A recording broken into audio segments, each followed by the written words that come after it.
Do you want to start this one, Toots? Yes. When the kids I didn't get That was a premature song. They don't like kids me. go to sleep, dreams and What are you doing? memories. When the kids go to Biting my sleep. head. Good. Welcome to the podcast. She's making out with my face. I'm Hey, awake. what do you spray something on your hair in I the do? mornings, and it smells Oh. really good. It's a dry shampoo that sometimes I use. I think you should spray that on your body from now on. I'll just spray it everywhere. So I was taking a poop this morning. Ew! That was not a good transition. Work And- on those, will ya? I'll work on my transitions. And I'm like, oh, what does that smell? It smells so good because it wasn't. Is that the spaghetti? Oh, this is not good. This is not good. No, it's Strike the that, stuff. reverse it. It's the stuff you spray on your hair, and I was like, oh, I love when she sprays that. And it's funny because like I don't necessarily smell it on you, but like every morning I'm like, oh, there's that smell again. What is that? Oh, it's a pleasant smell Yeah. while I'm pooping. You are. You are. You're disgusting. You are. You. Can you spray that on your body? Can we test that out? I don't know. You're being weird now. I like the smell of it. And subject change now. Anyways, okay, welcome to the podcast, episode 89 of When the Kids Go to Sleep, right here in Los Angeles, California at Maker Studios. Yep, that's it. Every time. That's where we are. This podcast is being brought to you by the good people at Blake O'Neill Industries. And Roffin and Rollin. Roffin and Rollin Productions. And Nick Inc. And Nick Inc. Yep. Those are all of our helpers here on the studio staff. You guys a staff? Are you a staff at the studio? Christmas time's coming. Christmas. What is okay? So if we do a podcast, if we do Poop a jokes. podcast, We're just gonna keep them coming in. Are you excited? if we do a podcast on Monday, then when this will be up? When is this going up? Yeah, we're okay. We should tell everybody we're still in we the process suck. of figuring out when this is going to be uploaded. So we don't know really. It was going to be up after Christmas, but now it's probably going to be up before because maybe Charles will be here to Right. do some stuff. Charles Trippy Anyway. is texting me right now, and he's going to be here. So let's talk about two Great Dane puppies.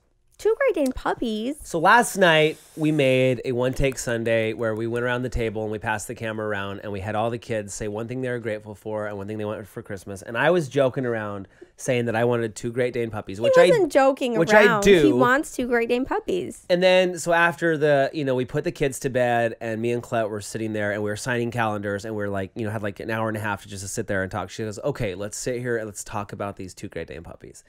And I was like, no, just surprise me. I just want to have. And I said, no, realistically, this is a decision. It's like, are we going to have another baby or not? We kind of need to talk about it. It's to that and level, really. Choose which ones we want and see how much they're going to cost. And, it's not just like, It's a 10-year I'll just commitment. do it myself and then we'll, hopefully you like the results.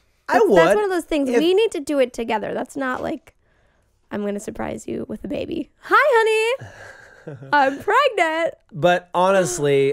And I have been for 9 months. Baby's going to be here.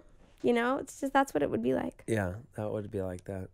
But they are a lot of work. And I was sitting there thinking like all the excitement of having 2 Great Dane puppies. But then when you really sit and you think about all the poop and the pee and the like, they're messy. You know what I mean? And especially having It's 2 a of lot them. of work. And we talked about them like knocking Rock Tart over. Like they would be, I think that would be so fun to see, 2 puppies and a 3-year-old like battling it out. You know what I mean? I think Rock Tart, your daddy loves you. He doesn't really want to see you battling with not to the death, but just to like, mortal. No, but she was saying that like he would be knocked down a lot. And I was like, I think it would toughen him up. You know what I mean? Like to grow up with 2 Great Dane puppies. Well, remember Malachi, he did grow up with Suntard. They were babies Right. at the same time. And it wasn't really like a problem, but I'm thinking with 2 against 1, Yeah. it could be a problem. Malachi knocked Suntard over a lot of times with his Yeah, tail, and not on especially. purpose. Like, Yeah. it's just like he turns around and his butt is like so long that he just It's like hits wide him. load, So- knocks him down with his butt. And yeah. it's the type of thing that he would turn and be like, I didn't do that. What just happened? I don't know. But think about that. Think how tough Rock Tart would be growing up with 2 Great Dane puppies. I imagine him like like riding on both of them, like with a staff and like See, a robe. that's He's in your imagination because that would not happen. It could. No, but listen, I'm actually for that. I do want Great Dane puppies. I think that would be fun, but we need to have a big enough space for them. We need to have a plan. Because if in the current They're gonna have to take obedience classes. living situation that we're in, it would be impossible. It wouldn't be impossible, but it would be a lot of annoying because we live on an upper level of an apartment complex, and to take them down to go to the bathroom 3 times a day. Plus, it changes your whole life. You can't just like up and go to, Orlando for Playlist Live when you have 2 Great Dane puppies, because then you have to find a place to put them. And then if you put them up in like a boarding thing, it's like expensive, and then when we drive back home to Idaho for the holidays, we got to stuff them in the back of the van. We would have to change our vehicle situation. We have to get a bigger car. Or, what we could do is I could put a shell on my truck and they could ride in the back of the truck. If I put a shell on it. Oh, right. That would work. Yeah.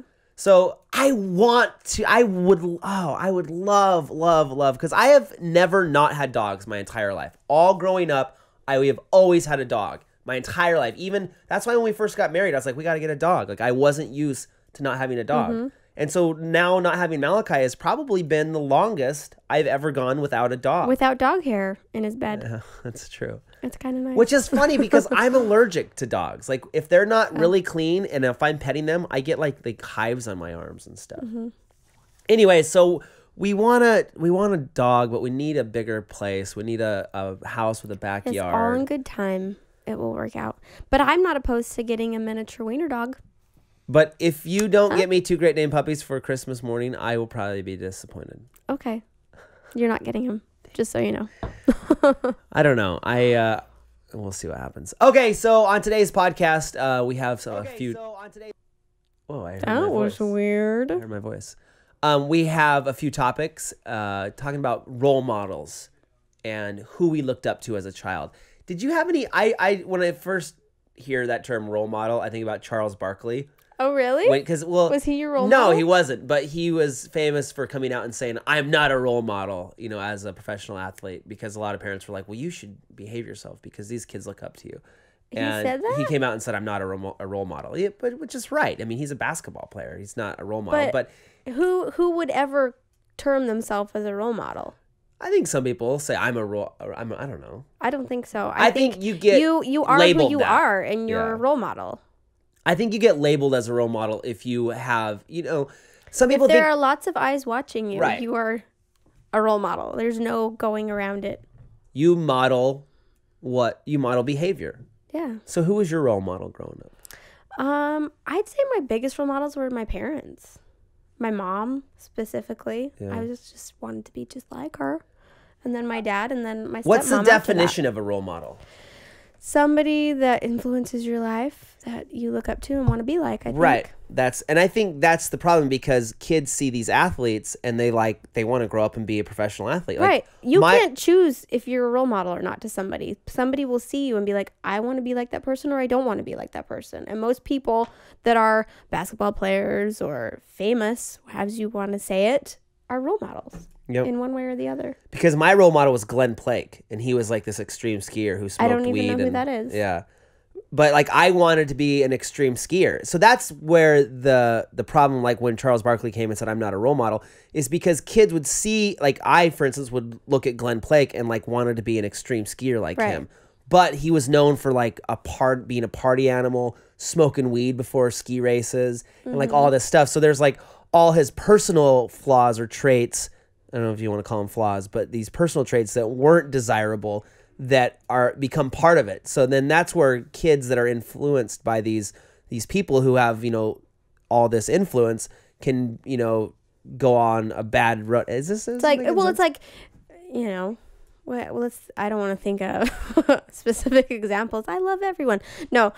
But, if somebody that you look up to is doing something amazing, like is being an amazing skier or amazing basketball player, and they're also doing something in their personal life that isn't so amazing, you're still going to want to be like that person, or you're going to be really disappointed. Yeah, because I think some people who are influenced easily will be like, oh, well, they do that and I want to be like them, then I'm going to do that too. Yeah. Yeah, which isn't always true. So here's the question. Role models. You're a huge role model. to a lot Well, of young ladies. And it's not necessarily by choice, but I think that it's a responsibility. Are you saying like Charles Barkley that you're not a role model? I am a role model. I'm a mom. Just by being a mom, I'm a role model. And if I'm going to put myself out on YouTube, then I'm obviously, to anybody who's watching me, I might be a role model. So let's talk about this. You kind of grew up wanting to be a mom. Yes. Because there's a lot of, in our society now where people are saying that like women don't get a fair shake, and that, it's almost kind of termed sexist if you're like, oh, you're just like a stay-at-home mom, the term barefoot and pregnant, like you're just in the house raising kids. And, women of today, like they are striving for equality and in the workplace, and, speak to like, do you wish that you had a career and you could? No, I think that's the weirdest thing to me, because I've always thought that the most influential person is a mother or a parent, a good parent, because like you can grow up and become an amazing career person or climb the ladder to success. I'm going to say climb Everest. Climb Everest. Are there women who have climbed in Everest? The world's view. There's got to be. But I feel like the greatest fulfillment you can feel is like being a role model and like a good parent to your kids. Like just to see when they come up and they just love you so much, just to know that you're doing everything you can to be a good person for them. It's just more rewarding, I feel like, than climbing the ladder of success. I don't know. I feel a lot more fulfillment in that. I think this is a good opportunity for the Blog TV chat to chime in. What do you guys think, Blog TV? Oh, thank you. Whoa. That was weird. It's like a power surge. It's like, brrr. Colette, you're amazing. I want a husband just like Shay. Oh, thanks, Courtney Rambles. I'm 17 and expecting twins. Oh, wow. You have a lot of work in your future, young lady. And a lot of blessings. What is it like raising your kids? I'm 17 and expecting twins. What would you give a 17-year-old that's expecting twins? Wow. Mm-hmm. What advice would you give? What advice would I give? Well, I don't know what Get some part sleep of life now. you are in right now. I mean, are you planning on keeping the babies? Like, is the father involved? Like, I don't know your situation at all. So it's hard Why do you say that? Just because she's 17? It's kind of young? Because it's young. I mean, 17 is obviously very young. Mm-hmm. I mean, but I have known of people getting married that young. I don't know. But I think that it's important that you focus on just, you want to give those kids a good life. And I'm not trying to tell you, like, do this or don't do that, because I don't know your situation at all. But for instance, my sister just adopted a baby, and we were all a little bit nervous because the mother, she had already had a child, and we were wondering, like, well, why isn't she keeping the child? Why is she giving it up for adoption? Is she going to want her back? And so I'd had an opportunity to sit with her and talk with her for a while because she's still involved with everything. And I thought it was really interesting that she just saw that her child would have a worse life if she were to remain with her, because she wasn't with the father, and it would have been a really bad custody battle, and just all the things that were in her life. She felt like she could give this child a better life by giving it away. And just in talking to her about that, I just witnessed what an act of love that was for her to be able to do that. I'm not saying that you should do that if you're, in that situation, but I think just look at your children and think, what is the best thing that I can do for them? And how am I going to give them the best life possible? Whether that's, keeping them and just doing the best you can as a mother. I think that you can do that, but don't be like resentful towards them, or, just do the best you can to love them. And whatever is going to be the best for them, do that. I don't know. Is that good? That's my only advice, because I can't tell you what decision to make. That's what I don't know your situation at all. I read the comments about, I wish, a lot of people that watch our videos, they comment to us that they wish that they had a family like ours when they were growing up. But what I always say is, don't feel sad or wish that you had that, because you still can. Like, you can create your own family and of love. And I think that's the most important thing, is like, whatever you're gonna do it with love, and don't do it out of selfishness or blah, blah, blah, blah. Don't do the blah blah blah blah blah blah. I mean, well, that's obvious. Like, you know, you should love but just patience, man. If you're gonna have twins, it's gonna be hard. Yeah, I mean, you've ultimately given up your. One thing yourself. I always say, this need sounds to- weird, but like I always say this to new parents, which is like a weird tip I think to give. Like I always say, it's okay if the baby cries. Like it's okay to lay them down in a crib and shut the door and walk away and let them cry. Right. Because, you know, you always hear about these horrible stories of like infant, you know, shaken baby syndrome, and like parents like they get so mad. It's possible. You might hear those stories as a non-parent and be like, how could those monsters do that? Right. But there's moments when you have done everything for that kid. You've changed its diaper, you've fed it, you've tried all this stuff, and they're still just screaming. And there's been times where it's like, I'm like so angry that I could see how somebody, of course I didn't Right. shake and strangle my baby to death, luckily. But just getting that angry and just like, just frustrated, like I getting can't that help frustrated you. What and can just I like do? stop it, you know, and then like, oh, what did I do? So I always say like, just lay them in a crib, let them cry. You know, if you've done everything for them, you've fed them, you've changed their diaper, you've done all those things, let them in the crib, shut the door, and just let them cry sometimes. And when I tell that's people an act that, of love. It really is. when I tell people that, they're like, I don't why.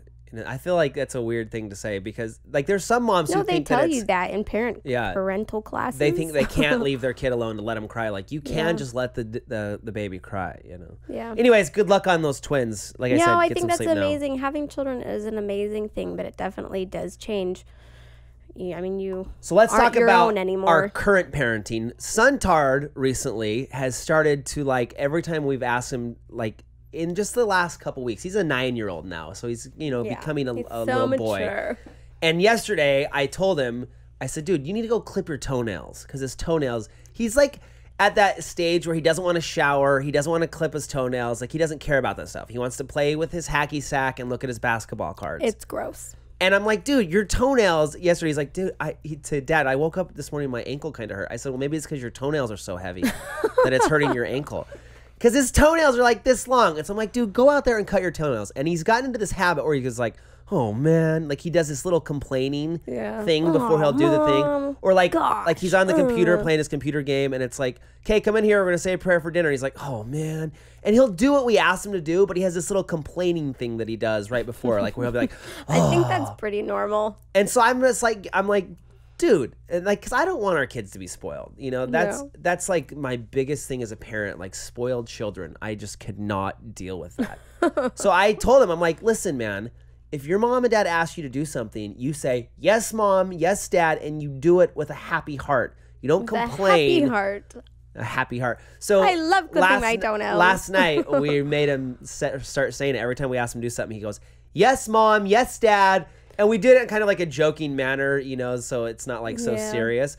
And like we told the girls to get in bed, and Princess Tart was kind of joking around. She's like, "Yes, mom. Yes, dad." And Suntard just went to go get in bed. I'm like, "Suntard, I didn't hear it." And he's like, "Yes, mom. Yes, dad." And it's like, that's more like it. I think trying to teach them responsibility and trying to make it fun too it's challenging. And I think a lot of parents, they worry that like, well, what if my kids don't like me? You are not their parents to be their friend. You know what I'm saying? Like it's good to get along and, you know, to have a good time together, but you have to be hard on your kids sometimes. You have to be hard and then show an increase of love. And through doing that, you become a friend to them. Yeah. Because your friends are somebody that you can trust. Your real friends are people that you can trust to tell you the truth and be totally honest and, you know, not beat around the bush if your toenails are really long. And That's what I'm trying to say.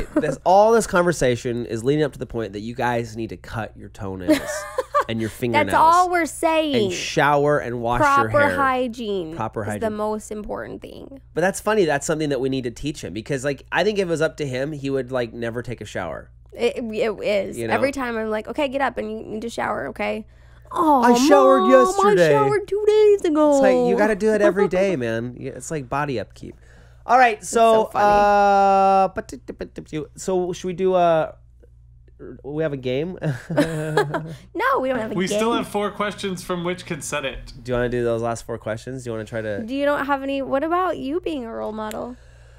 Well, we got into that topic last week a little bit about like the tattoos. And I was thinking about that this morning, you know, because I was just in passing in a couple of videos ago or a couple podcasts ago, I was like, don't get tattoos. I was trying to tell people not to get tattoos. But then I was like thinking about it this morning even, just like, I don't think sometimes that we realize how much that we've been able to influence people's lives. And, you know, by getting your letters and reading your comments, it's kind of like, it's crazy to think that anything that we've ever done or said, because so as a YouTuber, I start to think like, well, what are we providing? You know, I'm reading this book right now about this guy who was he worked in the paper industry, and he did all these great things in the paper industry, and it just makes you think about your own career. Like, what am I doing? What value am I providing to society? And I started thinking about like all the people who say that, you know, we've influenced them and changed their lives. And I thought, what a blessing that is to, you know, to be able to do that. And then it's like a two-way street, because we were talking about too last night about, you know, all the choosing happiness and everything. A lot of times, you know, we've had to choose happiness to film ourselves because, you know, we're just like everybody else. You know, we wake up in not good moods, and it's like you have to like, you know, put yourself in that good mood to start filming. And then by doing that, you really do feel better. So it's a testament to you can really just choose happiness, and it helps. I really do believe in that when I first started saying it. And then there's even times where like I'm in a bad mood and it's like I'll hear it echoing in my mind like, come on, Shay, I thought happiness was a choice. And I'm like, shut up, Shay. I hate you. Quit saying that stupid stuff. And then like how many of you guys ever think that? Anytime I get after the kids, and it's like, oh, you know, what if people saw this moment when, you know, because we never film when we're yelling at the kids to cut their toenails because they're disgusting. We don't film that part. But it's like, you know, am I really that person in real life? Right. You know what I mean? And I want to be, you know, so it's like I say, it's a two-way street where I really hear myself saying those things over and over and over again, and you become what you think and you say. You really, really do. That, what's the old saying? Like, your thoughts become actions, and your actions become personality, and your personality becomes your character what you really are when nobody's looking. You know, what are those decisions that you make when nobody sees you? Like, for instance, I have a little bone to pick with somebody in our apartment complex. I get so mad every time I go to the recycling. Like, I go into, like, we have this little room where you throw the trash. You know, we have like a trash bin and a recycling bin. And almost every time I go down there, there are these big boxes that people are too lazy to break the box down to put it down the recycling chute. So what they do is they just leave it in the room. Well, which is funny. They actually tell you to do that. In the paper when you sign up for the apartment or whatever, like one of the beginning papers they give you is the trash room. If you have large boxes, leave them in the trash room, and the crew will come and break them down.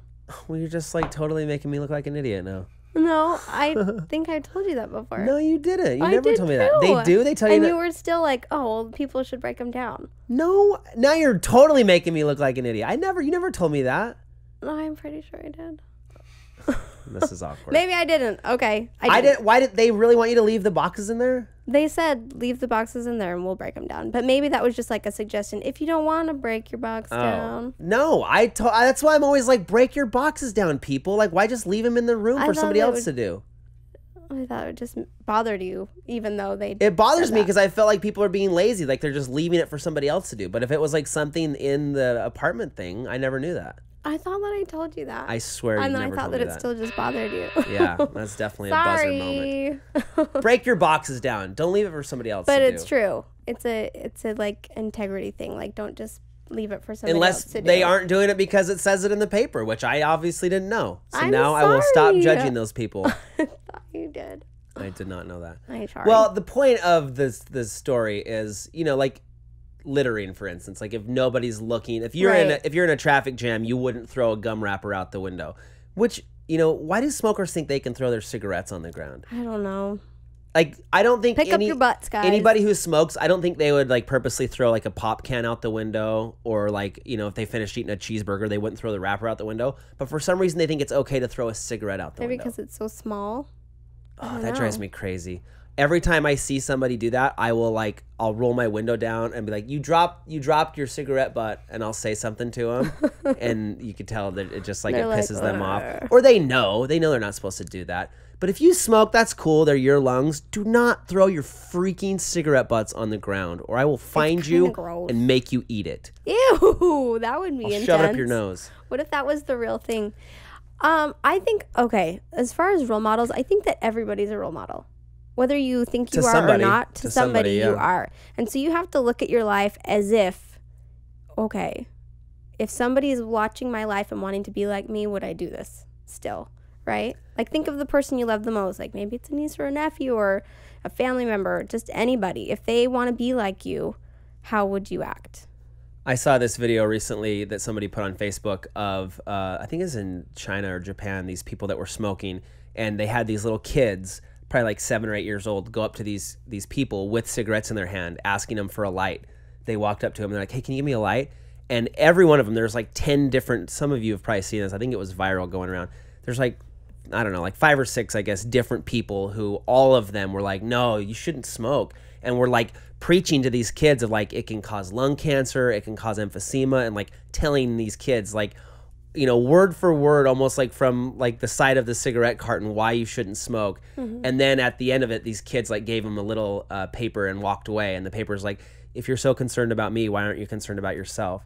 And it's like, you think about that, like you wouldn't want that for a little kid. You know that it's wrong for a little kid to do, so why are you doing it yourself? And I think that's a good point. You know, if you knew your nephew or your niece or your loved ones that you care about were watching, you know, there's definitely, who are you really? You know what I'm saying? Like, Right.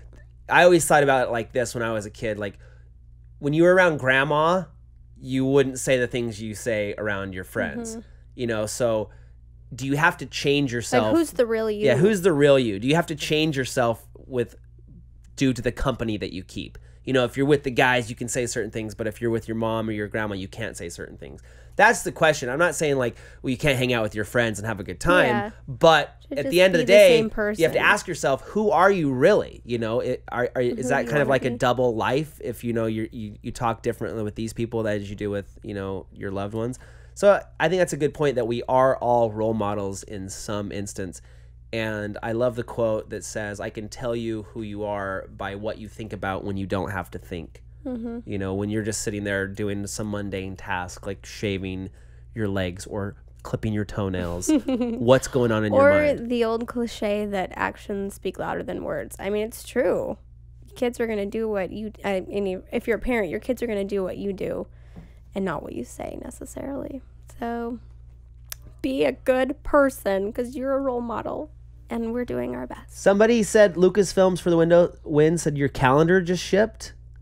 We did? Did you get an email? That's exciting. We have That is 600. exciting. We've signed 600 of the calendars, Yeah. and we're taking them to Rodeo Arcade today to have them sent. So you guys will start getting them very, very soon. It's exciting. I'm reading your guys' comments in the blog TV chat. I just looked at myself in the thing. I'm like, oh, my belly. I'm doing a 5-day. I'm doing a 5-day cleanse. Oh, look at that. Ew.